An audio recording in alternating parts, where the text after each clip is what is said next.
Hey there, everybody. Welcome to Take the Black Live. I am Kayla Josh. Joining me is winteriscoming.net editor-in-chief Dan Selke. We apologize for the slight delay. Technology is always fun, isn't it? It can be a challenge, but we're here now. Thanks for joining us, guys. We're here to talk Game of Thrones news, talking about some fire news, as always. But I got to learn a little bit about you in the delay. What did you learn, Kayla Josh? I learned that you can't whistle. No. You swam in high school. I swam in high school. Neither of us can cook. No. And your earlobes are attached. We had a lot of time to talk while we got things together on the technical side of things. Anyway, hi everybody for joining us. Hey Julie, hey Lisa, hey Kathy, hey Diane, hey Kathleen. Glad to see you all. Hey from Orlando, says Kathleen. You been in Orlando? I want to be in Orlando. It's warm there. And Lisa is loving the look. I'm assuming she's talking to you with your cool jeans. I forgot I was going to be on air today, and I wore ripped jeans. They're hip. Anyway, let's start. Let's just jump right into it, Kayla. We got some fun news to cover. We do. You've got some exciting stuff for us this week, as always. As always, with what's happening on the set of Game of Thrones Season 8. We're going to start with the set they've been building for a long, long time. And Julie asked, do my clocks go forward this weekend? I actually don't know. I'll Google that later and see if I'll catch it. Don't worry, because she's in Australia. I don't know what they do down there. Is it daylight savings this weekend?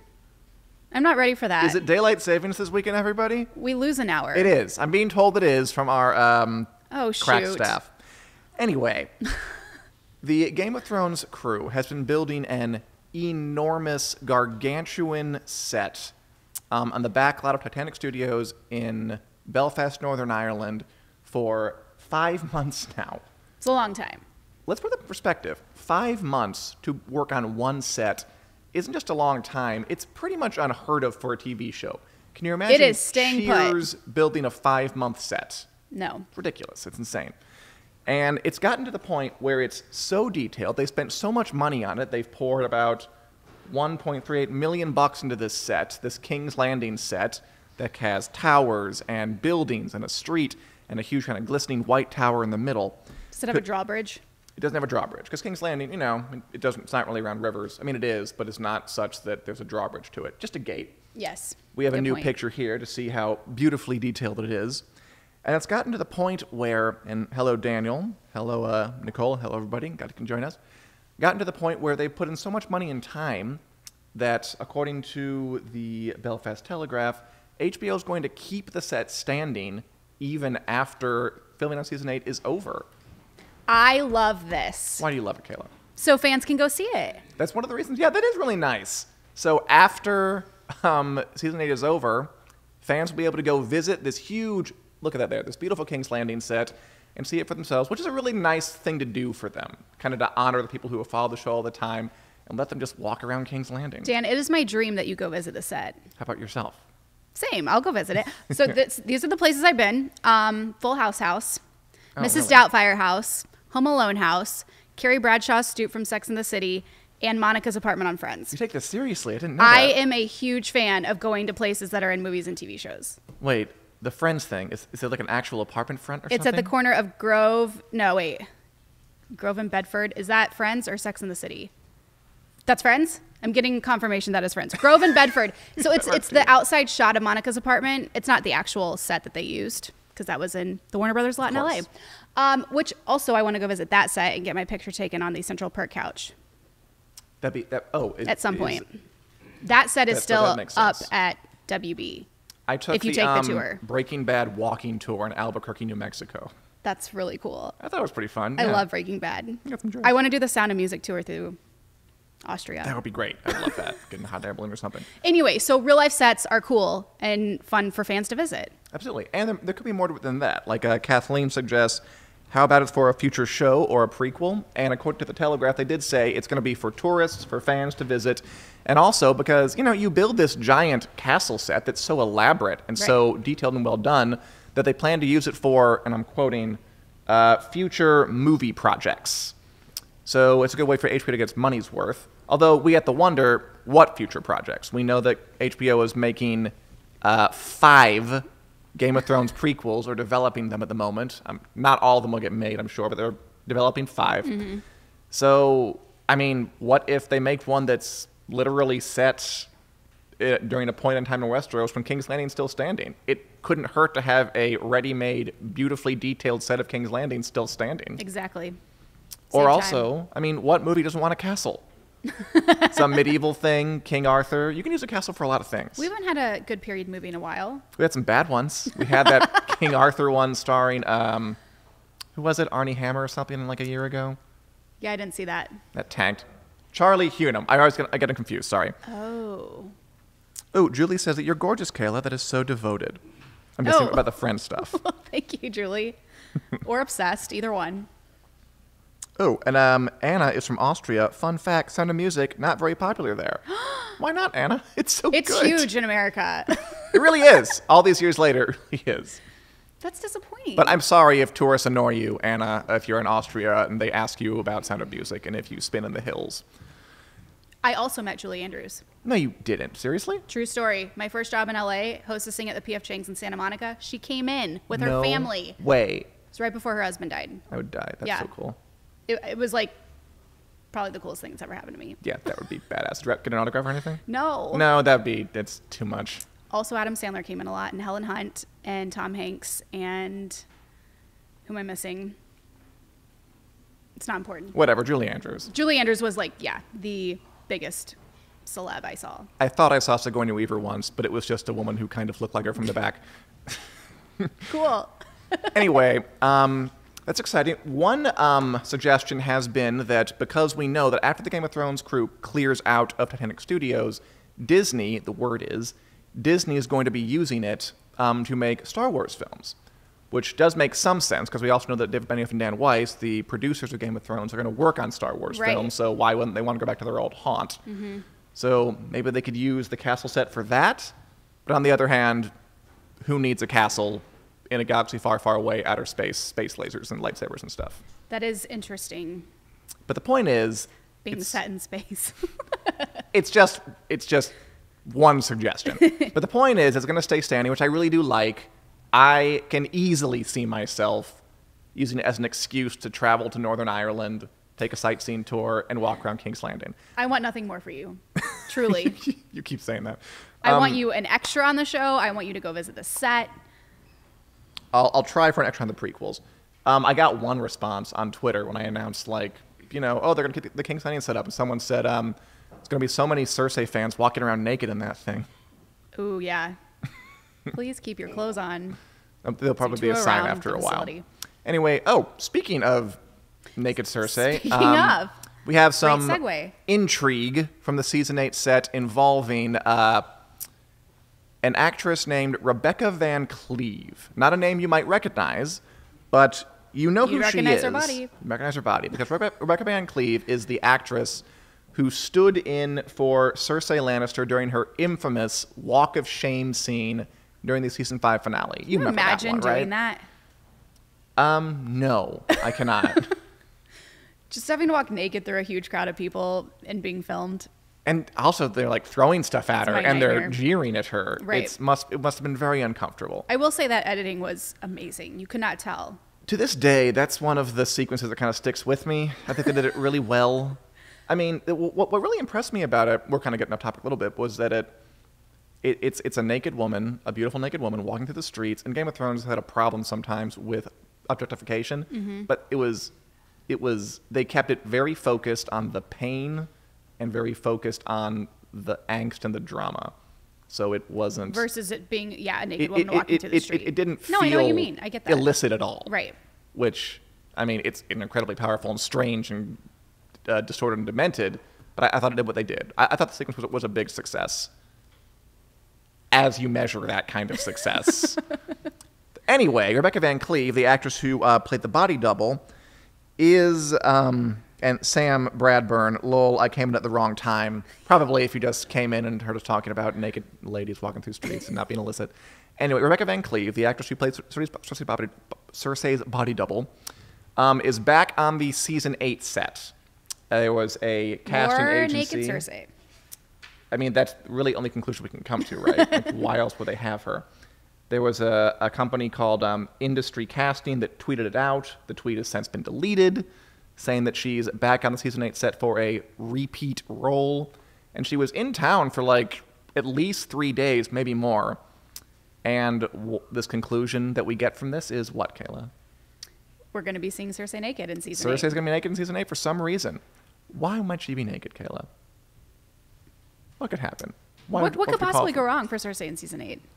Everything. Do we think it... Did you say it has something to do with snow? Did I read that?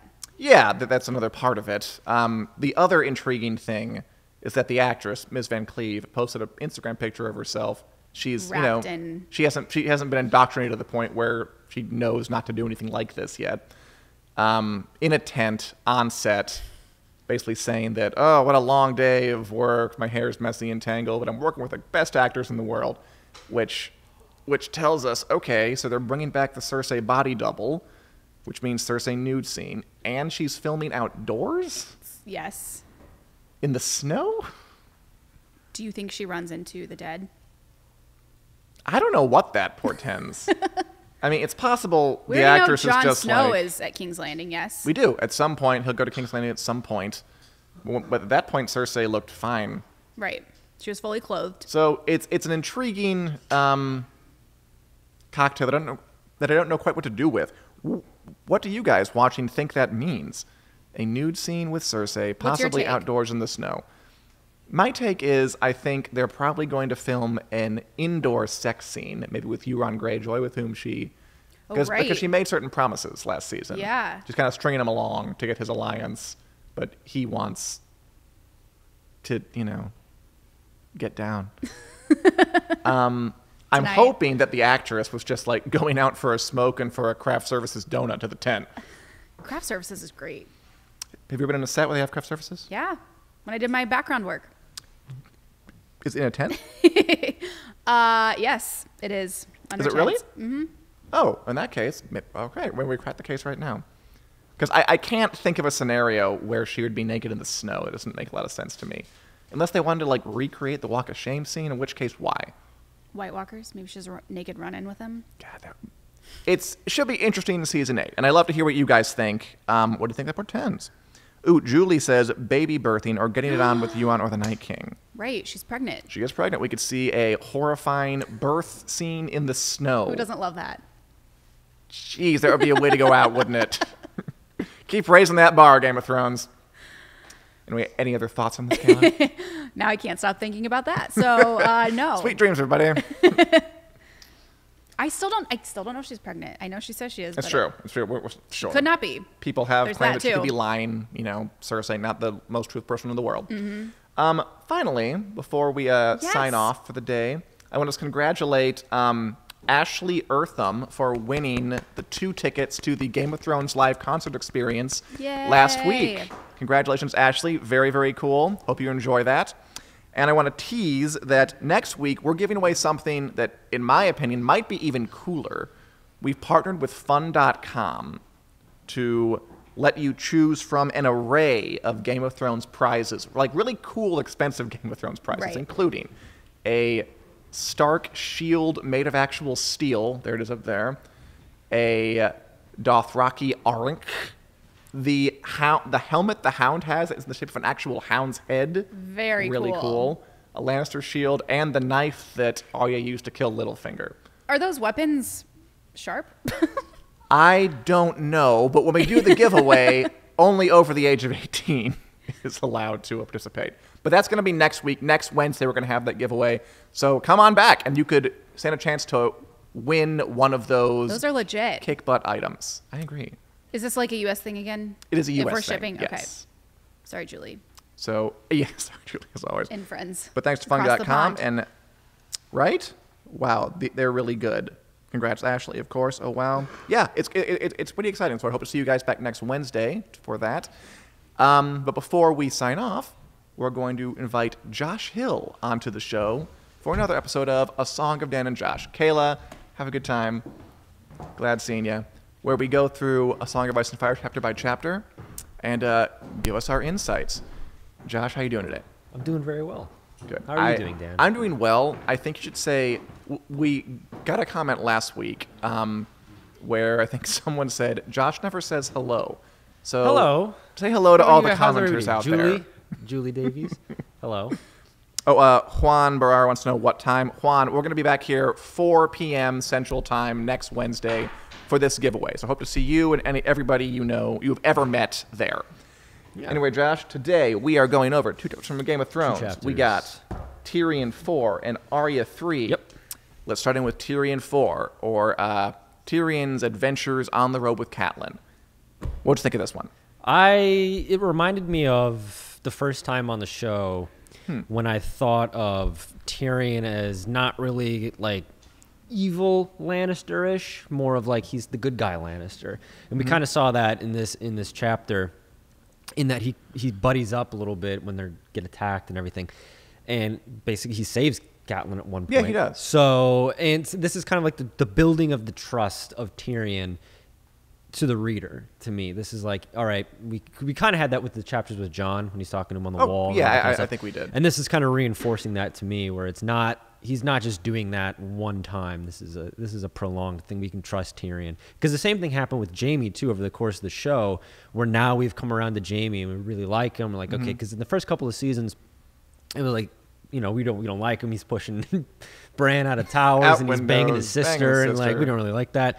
He also hobbles Ned in the next chapter. Yeah, fun. But then he's kind of swung back, and so like this chapter reminded me of when Jaime and Brienne are kind of going on their little road trip together. So yeah, because that was kind of when I started coming around to to Jaime, because that was that relationship that they had there. It was a different side of him. So, and this was kind of the same thing, where it's like these two characters that maybe shouldn't be together are linked up. And they're helping each other out, and it kind of comes out to a happy conclusion. Well, it's cool that you say that, because I mean, like I could see it like Jaime and Brienne, Catelyn and Tyrion are at odds here. I think more clearly than Jaime and Brienne are. I mean, Catelyn kidnapped them. She kidnapped the last him, chapter, and the last Catelyn chapter. She genuinely thinks that he had something to do with killing or trying to kill her son.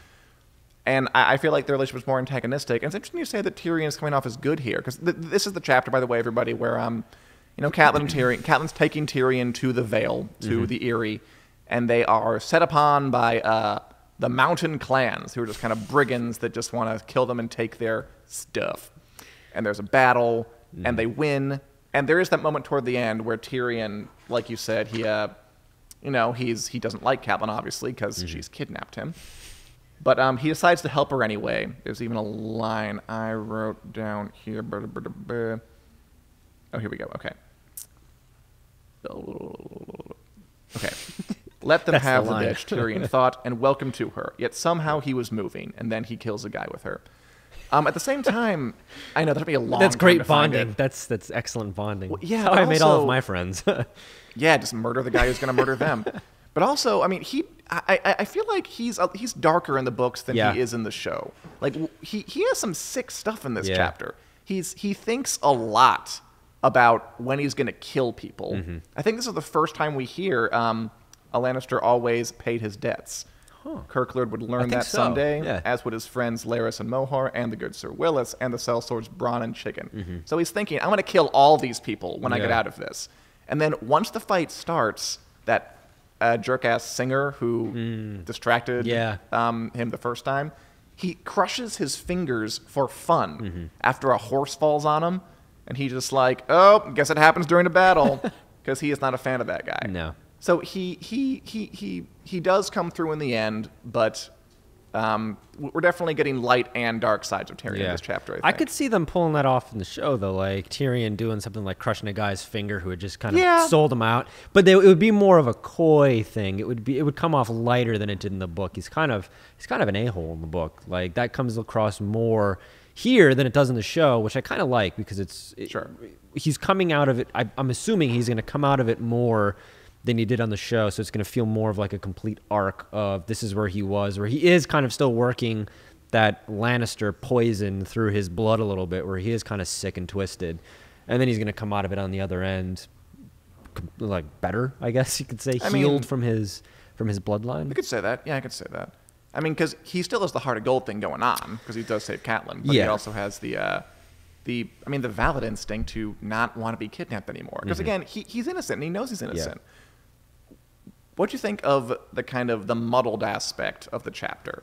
Well, it's another instance where George R. R. Martin is letting his lead character, in this case Catelyn, be really wrong about something. Like, she's kidnapped Tyrion. She thinks he had something to do with Bran's attempted murder. She is wrong. Like, she's not right, but the evidence was such that you can't really blame her that bad. Yeah.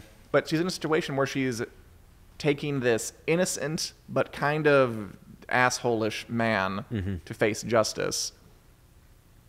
How are we supposed to take, like, who are we supposed to sympathize with, Catelyn or Tyrion? I interpreted that two different ways. The first one was, this is back-to-back chapters where Stark has been wrong about something. The Starks are not known for their piercing powers of observation. Yeah, they're just absolutely wrong. So that kind of is setting up this idea that, because in the first couple of chapters, the first part of the book, it's very much they know what they're doing. They're the heroes of the story. And now it's like it's flipped and they're just completely wrong. They're out of their element. They're way out over their skis. And I sympathize with both Catelyn and Tyrion. I think it's the way, that's the best conclusion, I think. Because Catelyn is coming from a very authentic place. She wants to find, this is her son she's talking about. She wants justice. And Tyrion is also coming from that same, and he's not doing it in an aggressive way. I didn't freaking do it. Yeah, he's not being combative about it in a way where he's like, you're wrong and I'll kill you. It's like he's really trying to like articulate his innocence, which is different from, I think, maybe different characters in this book that they would do. They would just be like, oh, all right, I'm done with that. We're just I'm going to kill you or get you killed. And not going to have to worry about it. Whereas Tyrion's actually trying to problem solve, which is where I sympathized with him and thought like this was like good guy Tyrion from the show, because he is trying to not be a problem. He doesn't want this to be a conflict. He wants this just to be solved and move on. That's not a Lannister thing to do. He wants it to be solved, but I mean, again, that long list of people he was going to kill afterwards. That's the dark side of Tyrion too, yeah. I mean, he wants to pay the debts. He's been done wrong. He wants to get even. Yeah. I mean, he's trying to make the best of it on the way. I would disagree that he wants to solve it and move on. I think he wants to solve it and then get revenge. Yeah, that's fair. Add Catelyn. You think he'd add Catelyn to the list if they had done this? Maybe. He didn't mention her in this long list of things, but I think he probably would. And him saving her at the end kind of did it for me too, because it's like that was a moment where like he crushes the guy's fingers and he's like, I can do it. Like that would be him solving and getting revenge in one fell swoop, but he saved her. So that was the good guy Tyrion shining through. That's a good point. To me. Also, the other fun thing about the muddling of the waters is that at the end of the chapter, we see that Catelyn isn't quite as in the right as she was before. Tyrion isn't quite as in the wrong, because she captured Tyrion by getting all these guys to help her, right? Yeah. And they're doing it for the promise of money. They're doing it because it's the right thing to do. And it's kind of hard to separate the one from the two. But by the end of it, they all fight in a battle together. And then Tyrion's laughing with all of them at the end of it. So he gets a couple of them to like him at least. And then a situation where Catelyn wants to bury the bodies, and they're like, we don't have time for that. We got to get moving. And so, and she has to face up to, oh, my authority's not really complete. I can't afford to do that, or they'll leave me, or they'll switch to him. And then Tyrion has an axe and a dagger, and he's not tied anymore.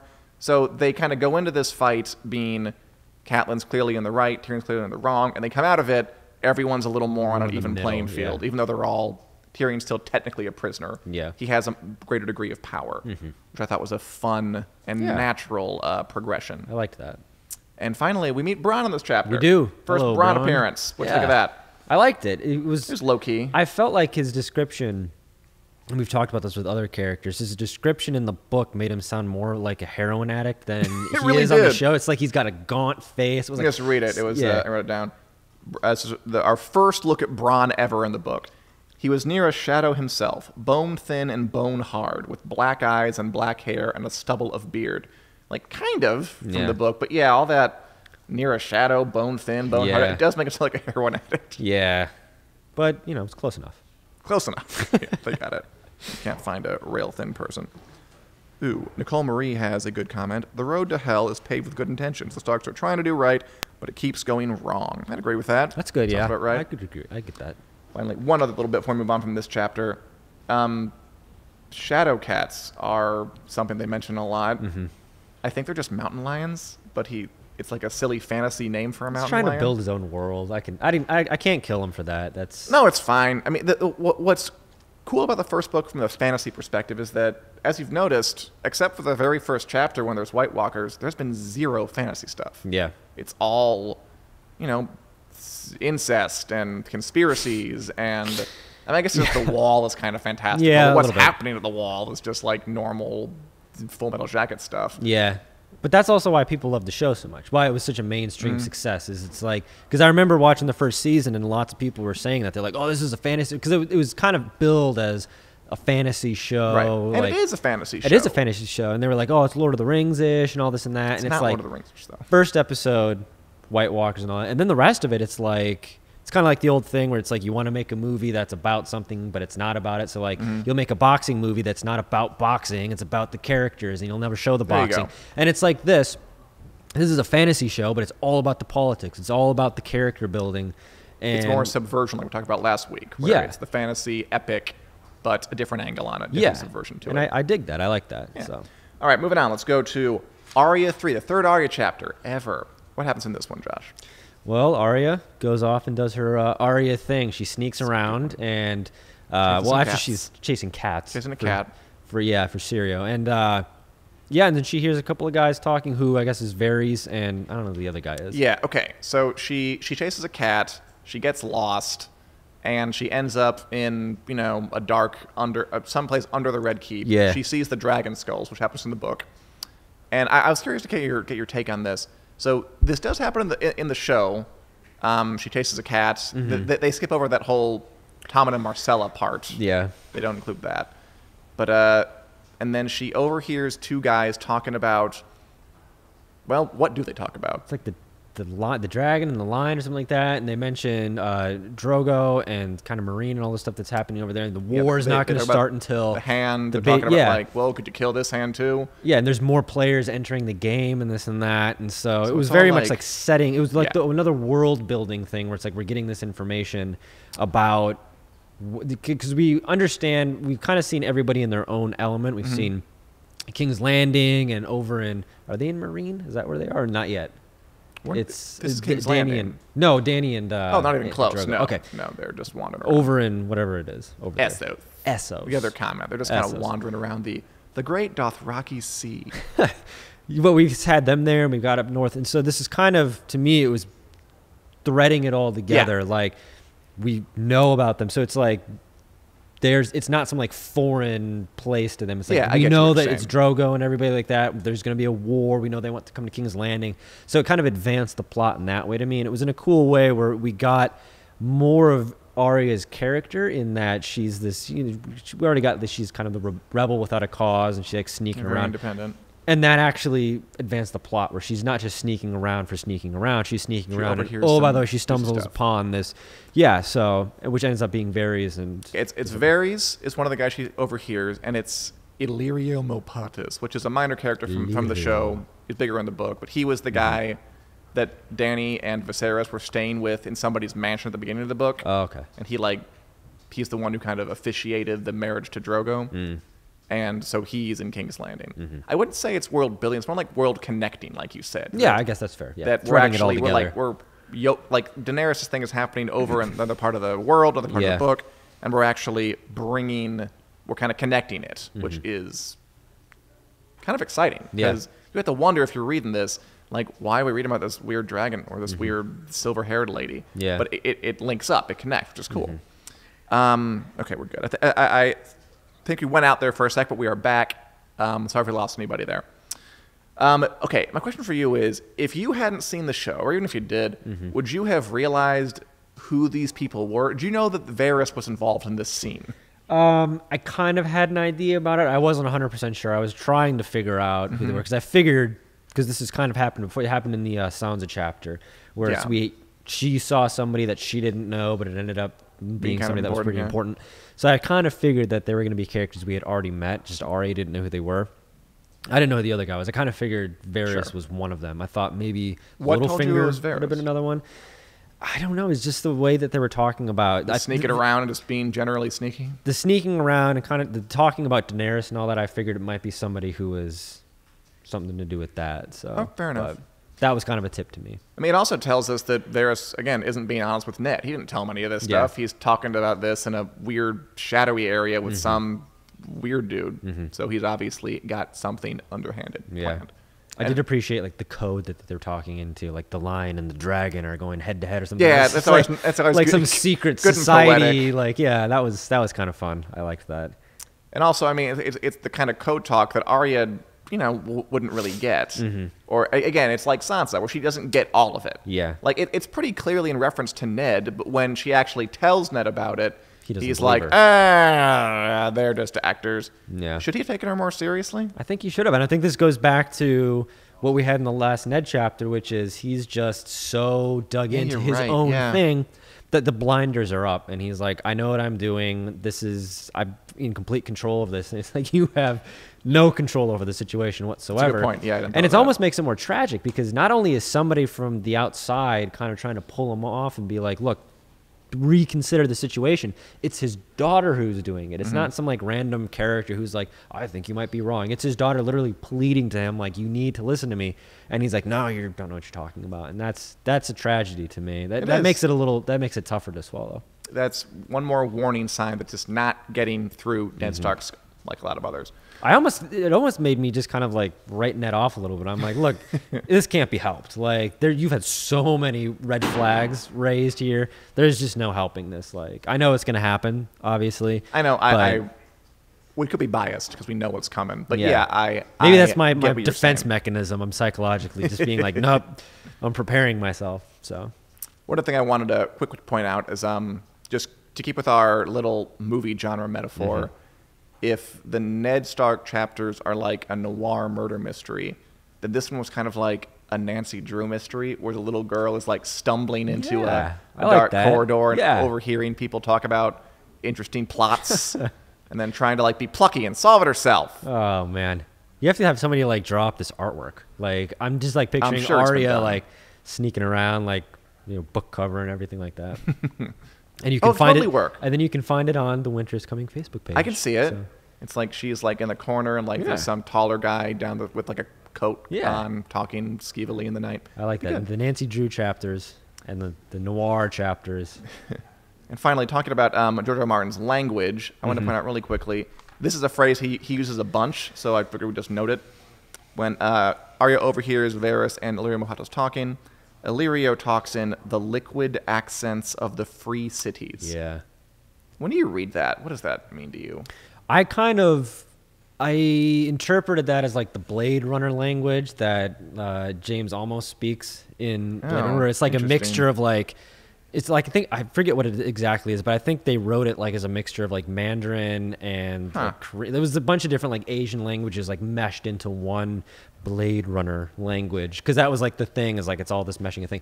And I kind of got that from this, where I felt it was like a meshing of the different languages from all around. Like King's Landing is like the Coruscant in Star Wars, where it's like this meeting of every kind of culture. So like the language is kind of mixed together a little bit. So that's how I interpret. I could be completely wrong. No, that's cool. I would never have gone there.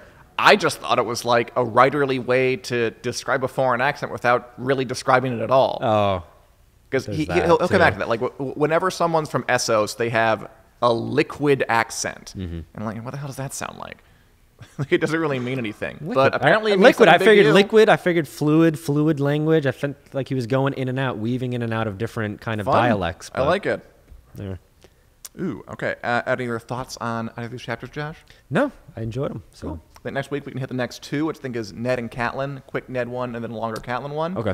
And Julie asked, Dan, will you please have David Harris on as a guest one day? Yeah. David Harris, Razor. He hosts the Take the Black House Razor podcast, which is going to be a new episode is up right now on that Winter's Coming website. He is remote, but we can get him in here someday. Absolutely. Already replacing me.